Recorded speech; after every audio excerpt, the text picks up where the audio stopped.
অন্তর্বর্তী সরকারের ১ মাস। রাষ্ট্র মেরামতের এখনই সময়। এম সাখাওয়াত হোসেন।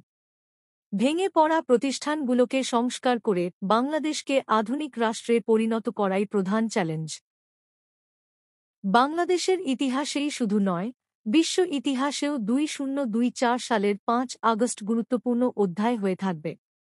আর বসন্তেও এমন গর্জে ওঠেনি, যেমন গর্জে উঠেছিলেন ঢাকা বিশ্ববিদ্যালয়ের তরুণ শিক্ষার্থীরা। শেখ হাসিনার ফ্যাসিবাদী সরকারের দম্ভের কারণে এক পর্যায়ে সারা দেশে সাধারণ মানুষের মধ্যে এ আন্দোলন ছড়িয়ে পড়ে। হাসিনার পতনের মধ্য দিয়ে বাংলাদেশের জনগণ দ্বিতীয় স্বাধীনতা পেয়েছে।